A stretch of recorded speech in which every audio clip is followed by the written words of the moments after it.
Humans always looked up, right into the sky. We always wanted to reach the stars, to get closer to God, to fulfill our curiosity, to do something that seems impossible. It was always hanging above our heads, to challenge us every day, to fill us with the fascination of unexplored infinity. I also call it the escape from death, the underground that we feared from the very beginning. The former is eternal, it is associated with freedom, future, heaven, while the latter with devil, death, and stagnation. It is very ironic that said underground is the only savior of humanity, for now.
Imagine living your whole life underground.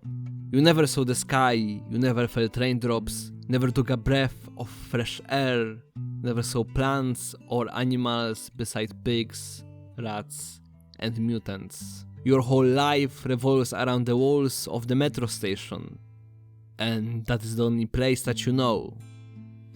But your imagination is filled with stories of people that remember the life before the nuclear war, that forced them to throw everything they had in a snap of a finger and run to the metro of Moscow. You hear the reality before all that seems like a dream or just made up lies. But you have the evidence, postcards that show you the best that the world had to offer. You become obsessed with them, trying to gather more, to somehow satisfy your hunger for the world that is long gone. You have dreamed about the return, about the hope that at some day it will come back. It is the last light of hope that allows you to get through every day. Those are the thoughts and feelings that belong to Artyom, the main protagonist of Metro 2033. Fresh and naive character that is silent throughout the whole game, except the loading screens where you can hear his monologue. He is completely fascinated by Hunter, a ranger that ventures outside to the surface, defends Metro against mutants and bandits. As he comes back from the dangerous city, you can see how Artyom sees it. A great hero, an unknown forbidden world behind him that seems like an unachievable dream. This is why it's so blinding to the protagonist. He idolizes Hunter and the surface, an aspiring novice, romanticizing everything beyond his hometown, and veteran hero that believes he can defeat every danger. So perfect for a classical fantasy story, so unfitting for the world of Metro. Hunter came here to search for the Dark Ones, a weird new humanoid species that destroys the minds of the people in Artyom's hometown.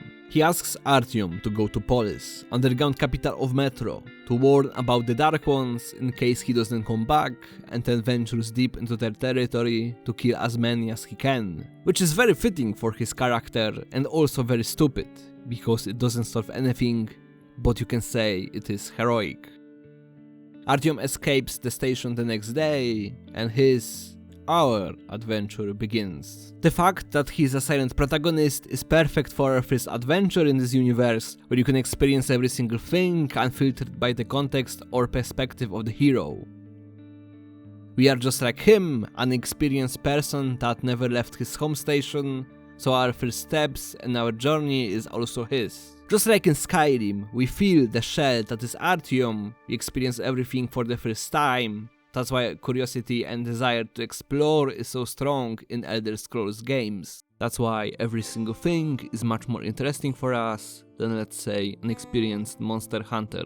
I'm not saying that having no real protagonist is the best, but in this case you can easily experience the journey that unveils as much of the world as possible, rather than dwell in the characters that you interact with, and this is a great approach. So let's see what the world of Metro really is. From the beginning you can see how Metro is slowly dying. There are only 40k people underground, and even with that amount of them you can see how they are cramped up, living in sheds, barely having any space to exist. Your first perspective of the station is how alive it is, but it's an illusion, created by the very limited space. In hospital, people are dying while laying down on each other. There is barely any space, so some safety basics needed to be stretched, just like these sleeping places next to the gate that stops radiation and hordes of mutants. They could live directly in the tunnels between the station, but mutants are expanding at a wide pace.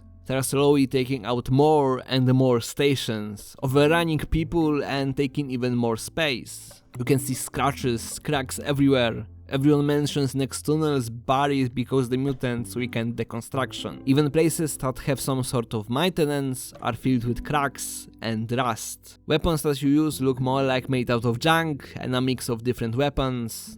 They look like they will break in your hands. I mean, almost everything looks like it broke at least a few times and barely works. Everything is falling apart to the point that the currency are bullets made before the apocalypse. If your civilization is at the point where you can shoot your money, that means it really isn't good, to say the least. Communists and fascists doesn't really help either. А я за бабло. Я верю. Оно победит зло. Ну а ты как? Я-то. Ну, из-за плаката «Вступай в армию», ты увидишь весь мир. Ну, мой отец в Красной армии служил, а его отец еще в Советской армии был полковником. Традиция. Я вот думаю, а ведь у фашистов наших деды тоже в Советской армии служили. Предатели они. За это их и перевешать надо. После 100 грамм фронтовых, да? The Metro doesn't really seem to like the people too. With all the radiation and mutants, it got some of the personality itself.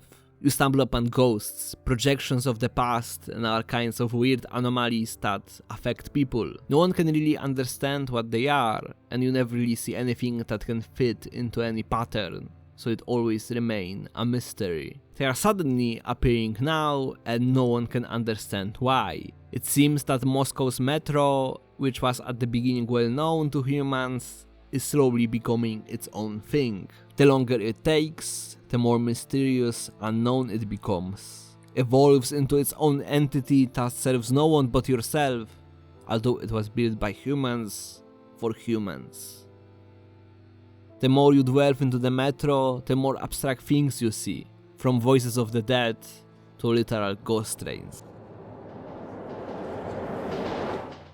It only happens around 5 times, but every time it happens, it breaks the rules of how you play the game, because for all other parts of the campaign, if you see something weird, you just shoot it. Metro is slowly changing to finally get rid of humans after all of fighting and exploitation. The fundamentals that survivors of Metro were surviving on are slowly crumbling to dust. Although some of it seems silly, it's more to show the Metro becoming much more alien and dangerous with every year. Things that we build just aren't for us anymore. In Fallout or The Last of Us, you can see that civilization is slowly growing, going back to normal life. The later you are in the timeline, the more advanced settlements you can see, places that are actually saying that humanity is trying to stand up and are actually succeeding. But here it seems like everything is already lost, and it's just a matter of time before equipment will finally stop responding, before the last residents of Moscow say their goodbyes. They are steadily losing strength, and their enemies are gaining. The story of Artyom takes only a few days, and throughout that time you easily stumble upon destroyed stations that were fine just a day ago. You even take active part in defending some of them from the monsters, with mixed results. Mutants are on a full war with you, and they are clearly winning. They are done perfectly, as the part of the story and narration, but also in the gameplay itself. Even though there is not much variety itself, it isn't really a big issue. You exactly know when you are in the territory, it's more like a pure force than some stupid monsters. When you first encounter them in the story, in Artyom's home station you can feel that it is not his home anymore.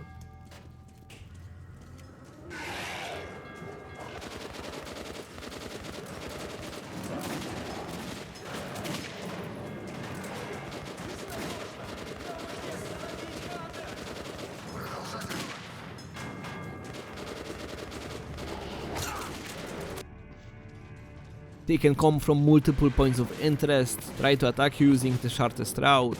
They're not really that intelligent or have a lot of tools to use against you, but the way they come out of hiding, attack you, and use the environment is just amazing. They are not really that advanced, but the presentation makes them feel like it. Especially in the case of two main stars of the show. But first we need to go higher, right up the surface. The world that is so much romanticized by Artyom finally is before his eyes. And ours. That was the moment where I was assured of where the main focus was going into. And this is presentation. Visual storytelling is off the charts in this game, and the visuals are so great that they easily achieve that. If you just look at the city, you can see so many details, so many things happening in the same frame. It is just stunning and you can see it yourself. Ice covering the whole city, destroyed roads, little dark alleys and shops. Everything is very detailed and greatly brings up the whole destroyed nuclear winter city vibe to another level. Metro looks great, has a lot of absurd details in obscure places and is very climatic.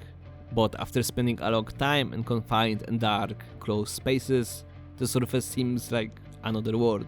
Yeah, it looks like humans lived there before, but nothing is yours anymore.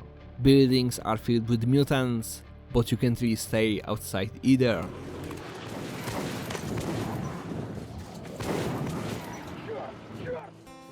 These demons are everywhere, they can pick you up and throw around.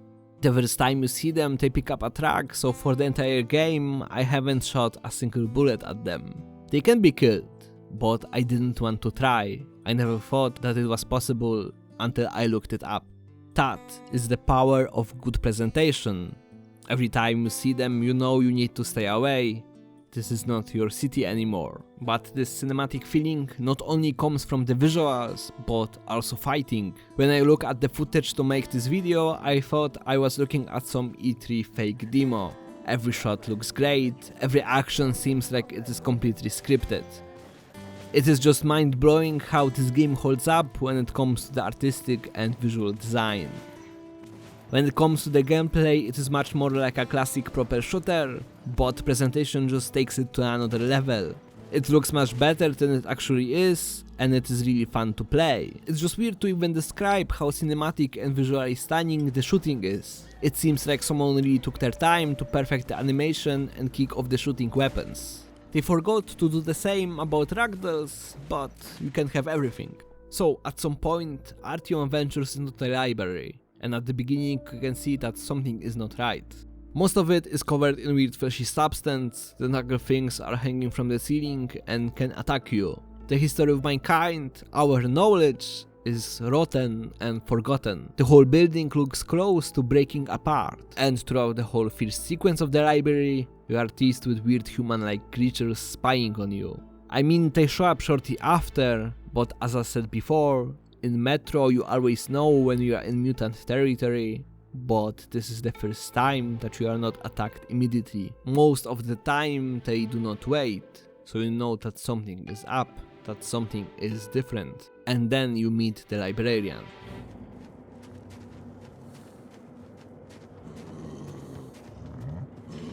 They are not as aggressive as other mutants, and they will not attack you unless you shoot them or stop looking at them, which can be pretty stressful with all the doors, holes and their ways of moving. But if you're cautious enough, you can get through the level without shooting a single bullet. They are more curious than hostile, but can get easily angry about small things.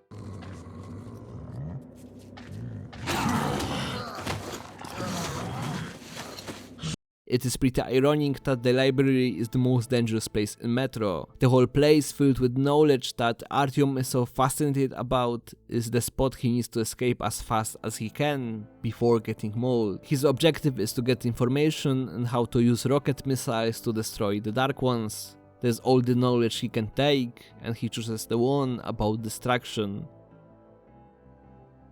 Yeah, it is cheesy and dramatic, but it is written by Glowski. He loves this shit. He didn't write a single book with positive ending or something remotely happy happening in the middle. If you take scale of how depressive his books are with the development of the story, the high point is on the first page, and then it basically goes down right to the point of asking yourself if there's even a sense in existing. In addition to hating on Russian government, but I love it. We feel like a drunk guy on a party, crying in a corner and asking world why it allows you to suffer so much, but then you take another bottle of vodka to a party next day. This is how reading his books feels, and I highly recommend it.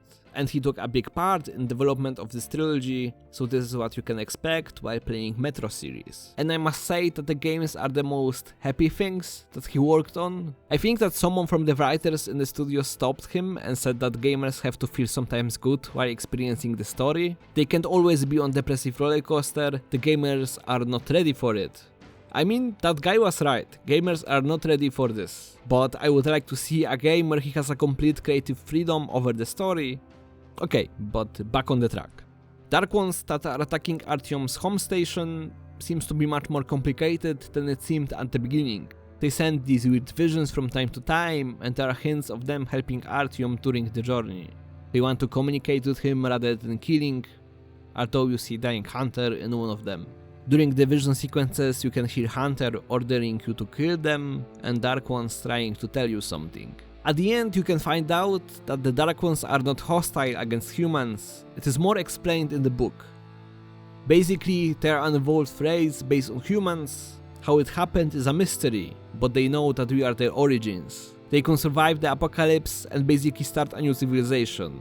They found the openings to Metro and met humans, but as expected, people assumed that they were just monsters. They want to cooperate because Dark Ones have a hard time understanding the technology created by humans, but Alter tries in communicating end up in mentally damaging them until they find Artyom. So they help him, thinking he will help create the alliance until they find him with a rocket guidance system aiming directly at their colony. They try to stop Artyom, but it is too late, and all of them gets destroyed. And this is the ending that you get in Metro 2033. There is a good ending if you do certain things throughout the campaign, but it is not canonical. I tell this because the whole story is very stereotypical. You have an experienced novice getting a quest from a dying mentor to protect his village, then having a difficult journey to a strong and rich community that can help him, but get turned down because they are blinded by their own pride or needs. Then the novice, now experienced and with new loyal friends met during the journey, try to do it on their own and succeed in saving humanity. But it is only the first floor, the tip of the iceberg in Metro. In reality, it is more of a satire, a spin on the beaten to death story that works great in terms of getting the player to experience the world and the gameplay as much as possible, but is not really interesting. That's why you do and see certain things in this game. Characters are acting like stereotypical game characters in a world that doesn't fit it. Metro is more of a realistic world that doesn't really embrace the silliness like the Fallout series. Everyone acts like they will always find a way out of the dangerous situation no matter what, think that their actions have no consequences. Everything is black and white for humanity. That is something that bites them back in the end. No one tries to understand what is going on, and the only one that could kills the only hope for humanity to survive. It is a really weird premise, and normally characters acting contradictory to the logic of the world would weaken the story, but here everything is built to reverse your expectations and shock at the moments where everyone is faced with the reality of Metro. Act like a stereotypical video game character, but the world is more like The Last of Us, which tried to connect the story with the gameplay as much as possible to sell the realism. Some people won't like it, but it improves the whole feeling of hopelessness that is under the cracks of Metro, where everything is decaying and hundreds of people die every week, where everything is much more complicated than it is for the characters and also the player. And when you realize that in Metro 2033, it is too late.